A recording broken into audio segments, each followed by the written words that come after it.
मसीह के मधुर नाम में एक बार फिर से आपका स्वागत है। और स्वर्गीय जीवन के बारे में हम जो है एक थोड़ा सा हिस्सा जो प्रभु ने हमें बताया है उसका अध्ययन हम कर रहे हैं। अभी हमको बहुत सारी चीजें नहीं मालूम है और पौलुस इसलिए बोलता है अभी हमें दर्पण में धुंधला सा दिखाई देता, और एक दिन हम स्वर्ग में पहुंचेंगे तब उन सारी बातों को विस्तार से जानेंगे।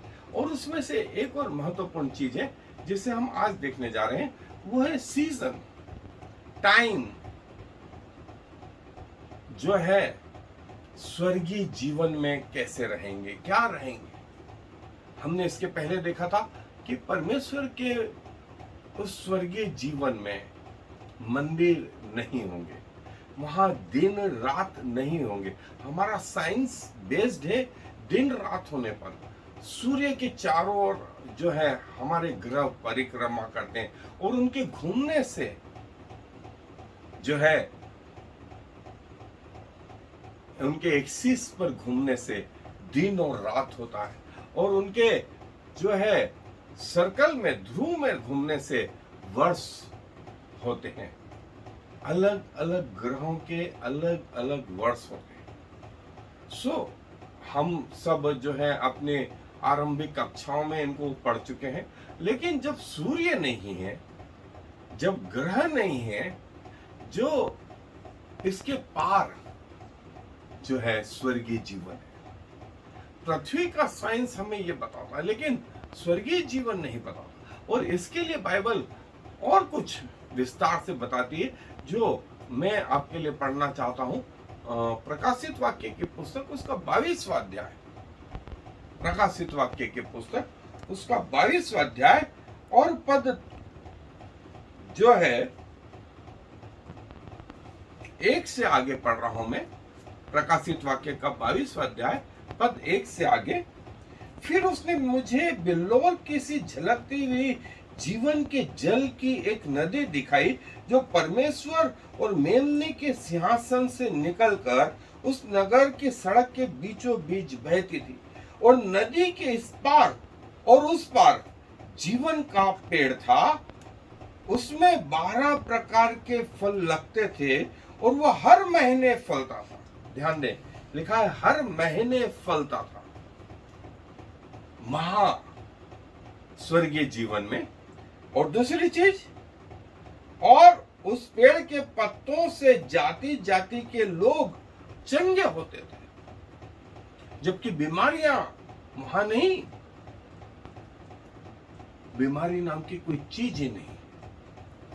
हर महीने, या हम यूं कहें हमारे कैलकुलेशन के अनुसार।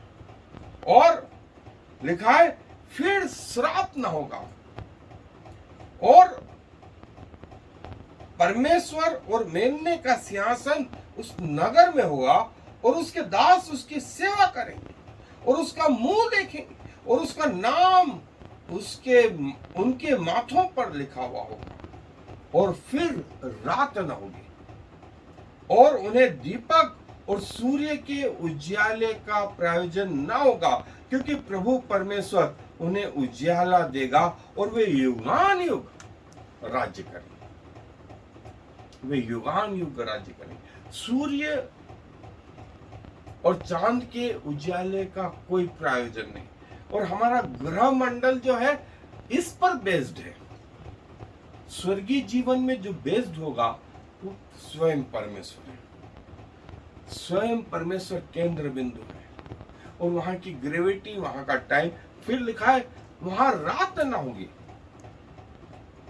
अभी भी जैसे उत्तरी ध्रुव पे जो है और दक्षिणी ध्रुव पे 6 महीने रात होती है और 6 महीने दिन होता है, लेकिन परमेश्वर के राज्य में दिन ही दिन, दिन ही दिन, दिन ही दिन,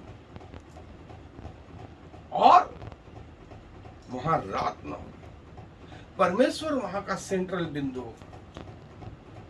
लेकिन जो समय के लिए लिखा है, जो हर महीने फलता है, वो परमेश्वर को केंद्रित रख करके जो है, और हमारी समझ में आए मनुष्यों को मनुष्यों की भाषा में। और हमने विज्ञान को इतना अल्टीमेट समझ लिया है कि यदि विज्ञान बोलेगा हाँ तो हम बाइबल को बोलते ना। बाइबल को अप्रूवल की जरूरत नहीं है, विज्ञान को अप्रूवल की जरूरत है, विज्ञान को अप्रूवल की जरूरत है। बाइबल को अप्रूवल की जरूरत नहीं है। और हम जो है उल्टी डायरेक्शन में ये चले हुए, हम सोचते हैं जो विज्ञान बोलेगा वो मानेंगे, जो बाइबल बोलेगी वो नहीं मानेंगे। सो परमेश्वर हम सबकी मदद करे और आए हम अपने अध्ययन पर आगे चले। सो जैसा हमने देखा कि स्वर्गीय जीवन जो है परमेश्वर का जो है किंगडम है, वहां पर केंद्र बिंदु सूर्य ना होकर के स्वयं परमेश्वर है, स्वयं परमेश्वर है। सो वहां की व्यवस्था, वहां का ग्रेविटी, वहां के सीजन और जो कुछ हमें क्लियर किया गया है वो ये कि वहां रात ना होगी, वहां रात ना होगी। और परमेश्वर का जो श्राप है जो पहले आदम पर हुआ वो नहीं होगा। परमेश्वर का और मेमने का सिंहासन उसके बीच में है और उसके दास उसकी सेवा करेंगे, उसका मुंह देखेंगे और उसका नाम उनके माथों पर लिखा होगा।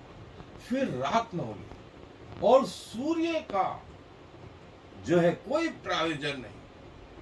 और परमेश्वर के उजाले से वहां रोशनी हो रही है, उजाला हो रहा है और वे हमेशा युगान युग से युगान युग तक राज्य करेंगे। फिर श्राप ना होगा, फिर श्राप ना होगा। और जो उत्पत्ति में जिसका वर्णन था वो जो परमेश्वर ने अदन का बगीचा बनाया था वो पृथ्वी पर, लेकिन स्वर्ग में हमने देखा कि परमेश्वर ने जो बगीचा बनाया उसमें जो है जीवन के पेड़ का वृक्ष रखा। 12 महीने उसके फल लगते थे और लिखा है कि वे उसका चेहरा देखेंगे, उसका मुख देखेंगे, परमेश्वर के उस तेज को देखेंगे। और परमेश्वर का तेज जो है मनुष्यों पर प्रकट हुआ, जैसा उस पहाड़ पर जो है पतरस और याकूब और यूहन्ना ने, सो पतरस याकूब यूहन्ना ने वो तेज देखा था और प्रभु यीशु मसीह को अपनी ओरिजिनल ग्लोरी में, महिमा में देखा। पिता को उन्होंने सुना, पिता को उन्होंने सुना और स्वर्गीय देह में जो है मूसा और एलिया को पहचाना। जिनको उन्होंने कभी देखा नहीं उनको पहचानने की सामर्थ वो पवित्र आत्मा ने उन्हें दी। सो पतरस कह उठा कि हम 3 मंडप बना, एक तेरे लिए, एक पिता के लिए, एक मूसा और एलिया के लिए। और पहली बार जो है प्रभु का तेज ऐसा चमका, ऐसा चमका।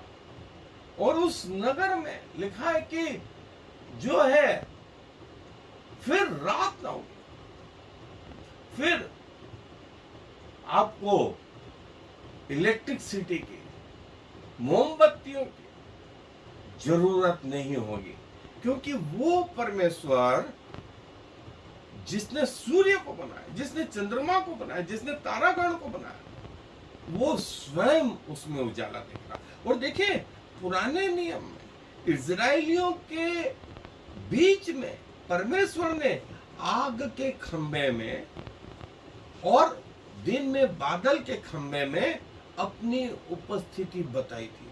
वो आग जो है स्वर्ग से उतरी थी, उसका एक सिरा स्वर्ग में और एक सिरा पृथ्वी पर।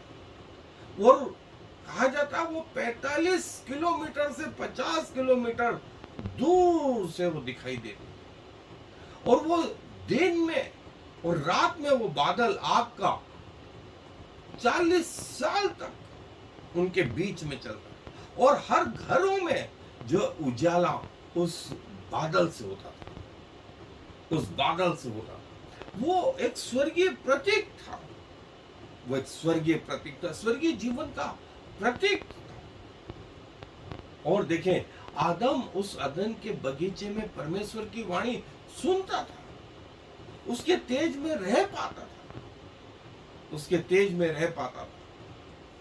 और प्रभु यीशु मसीह उस तेज की बात करते हैं, फिर से स्वर्गीय जीवन में जो है प्रभु बताते हैं। और जैसे उस अदन के बगीचे में जो है श्राप आया, इस बगीचे में श्राप की जगह आशीष आई, आशीष आई। और वहां फल खाने से जो है मृत्यु आई, या फल खाने से जीवन आया, जीवन आया। और फिर लिखता है कि कोई श्राप ना होगा, फिर कोई श्राप ना होगा, और परमेश्वर और मेमने का सिंहासन उनके बीच में हो,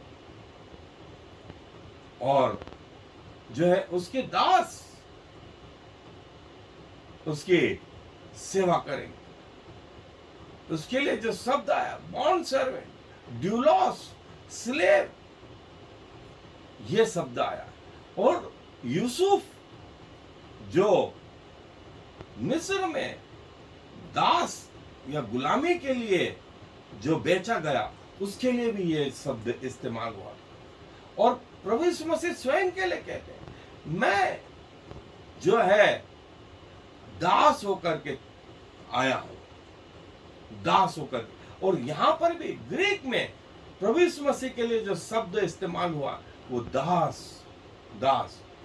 और प्रभु यीशु मसीह ने यही कहा कि यदि जो तुम में बड़ा होना चाहे वो तुम्हारा दास बने, दास बने। उसके दास उसकी सेवा करेंगे, उसका मुंह देखेंगे, उसका मुंह देखेंगे। और प्रभु यीशु मसीह से फिलिपुस ने कहा था, यूहन्ना के 14वें अध्याय में, थोमा ने कहा था कि हमको पिता को दिखा दे, यही बहुत है। तो प्रभु यीशु मसीह ने कहा, जिसने मुझे देख लिया है उसने पिता को देख लिया। क्या तू नहीं समझता कि पिता मुझ में है, पिता मुझ में है।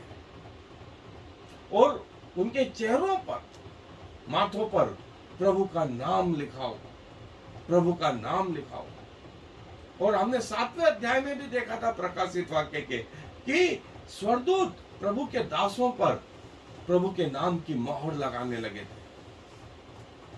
और जो है शैतान भी अपने दासों के ऊपर अपनी मोहर लगाने में लगा हुआ था। और शैतान का जो अंक था वो 666 था, जिसका वर्णन प्रकाशित वाक्य के 13वें अध्याय के आखिरी कुछ आयतों में आया। और लिखा है वे हमेशा हमेशा राज्य करेंगे। और जो है उस राज्य में फिर रात न होगी, वहां दीपक का कोई प्रयोजन नहीं। परमेश्वर की रोशनी से हर व्यक्ति जो है प्रज्वलित रहेगा।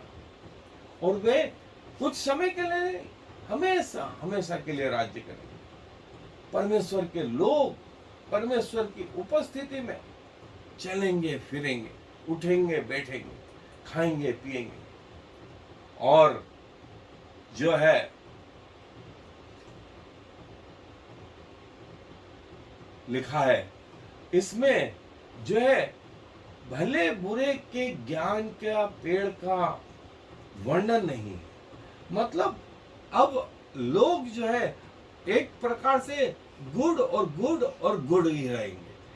उनको ये चुनने का अधिकार नहीं रहेगा, बुरा चुनने का अधिकार ही नहीं होगा। और फिर श्राप ही नहीं होगा, फिर श्राप ही नहीं होगा,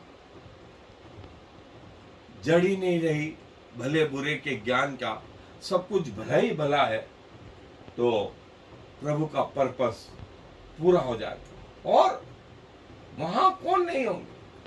वहां पर हॉस्पिटल नहीं होंगे, वहां पर शव ग्रह नहीं होंगे, वहां नर्सिंग होम नहीं होंगे, वहां पर अनाथों के लिए कोई शेल्टर नहीं होगा, वहां पर विधवाओं या वृद्ध लोगों के लिए कोई वो नहीं होगा, वहां कोई जेल खाने नहीं होंगे, वहां कोई कब्रिस्तान नहीं होगा, वहां पर कोई जो है गर्भपात का कोई क्लिनिक नहीं होगा, वहां कोई मानसिक रोग से संबंधित कोई बीमारी नहीं होगी, वहां मिलिट्री नहीं होगी, वहां पर मृत्यु नहीं होगी, वहां पर जो है दर्द और सफरिंग नहीं होगी, वहां पर आंसू नहीं होंगे, वहां बीमारी नहीं होगी, वहां पाप नहीं होगा, वहां शैतान नहीं होगा, वहां उसके गिराए हुए दूत नहीं होंगे, वहां अविश्वासी नहीं होंगे, वहां पर लड़ाई नहीं होगी, वहां पर बुराई नहीं होगी। ऐसा स्वर्ग है। और आज हमारा प्रभु कहाँ है? पिता के दाहिने हाथ विराजमान। जहां पिता है उसके दाहिने हाथ विराजमान है, और हमारे लिए जो है महायाजक की रीति पर काम करता है, हमारे लिए पिता से विनती करता रहता है, हमारे लिए एक मीडिएटर का काम करता है, हमारा एडवोकेट है, हमारा एडवोकेट है, और वो हमारा परमेश्वर, वो हमारा परमेश्वर होगा और हम उसके लोग होंगे। वो हमारा परमेश्वर और हम उसके लोग, और उसकी उपस्थिति में दिन रात युगान युग अनंत काल तक चलते रहेंगे। और प्रभु यही चाहता है, ये अवस्था वो हमको देना चाहता है, बशर्त हम उसको पाना चाहे, वो जबरदस्ती नहीं करता। और प्रभु चाहता है कि ये वाला जीवन हम सब में आए। उसने इसके लिए भरसक कोशिश करी, यहां तक कि अपने प्राण दे दिए। इसके बाद यदि ना पा पाए तो हमसे अभागा कोई और नहीं, हमसे अभागा और कोई नहीं। जब हमें सब कुछ मालूम है, उसके बाद यदि हम यहां न प्रवेश कर पाए तो हमसे अभागा कोई नहीं। और जो है प्रभु जो है हमारे जीवन में चाहता था कि हम उस भेड़ के समान, जिसका रखवाला हमारा प्रभु यीशु मसीह, जिसका रखवाला प्रभु यीशु मसीह, और उसमें कोई मंदिर नहीं, उसमें कोई मंदिर नहीं। पुराने नियम में प्रभु ने 2 लाइट बने, और यहां पर भी 2 लाइट है, एक पिता की और एक उसके बेटे प्रभु यीशु मसीह की। और जो प्रभु में विश्वास करते उनके लिए ये सारी चीजें, और जो विश्वास नहीं करते उनके लिए ये सारी चीजें। और प्रभु चाहता है कि हम इस मंदिर में प्रवेश करने पाए। यदि अभी तक आपने ऐसा निर्णय नहीं किया है तो आपके लिए मौके हैं, इन्हें हाथ से जाने न दें। प्रभु हम सब की सहायता करें। आज दुआ करें। प्रभु जी धन्यवाद देते हैं कि आप हमें ऐसे अद्भुत स्थान में, जिसकी कल्पना से, जिसको पढ़ करके हमारे रोंगटे खड़े हो गए, पिताजी आप हमें ऐसे स्थानों में ले जाना चाहते हैं, और वो भरसक कोशिश आपने करी, यहाँ तक कि अपने बेटे को इस संसार में भेजा कि उसके प्राण जाने से हमें जीवन आए, उसके लहू से हमें जीवन आए, उसके कंगाल होने से हम धनी बने, उसकी मृत्यु से हम जीवन पाए, उसके कोड़े खाने से हम चंगे हो, उसकी बदसूरती से हम में खूबसूरती आए, प्रभु क्या कहें, हमारे पास शब्द नहीं पिताजी, लेकिन जैसे हैं जिस अवस्था में अपने आप को आपके चरणों में ला करके रखते, और प्रभु जिन्होंने अभी तक आपको अपना उद्धारकर्ता ग्रहण नहीं करा, उन पे दया करें, उनके मनों को बदलें कि वे आपकी इन अद्भुत बातों को जान पाए और आपके राज्य में प्रवेश करने पाए। क्योंकि सारा आदर आपको देते हुए इस विनती को प्रभु यीशु मसीह के नाम से मांग लेते हैं, आमीन। और I am the Lord. There is no other God. I have prepared you even though you do not know me, so all the world from east to west will know there is no other God. I am the Lord, and there is no other.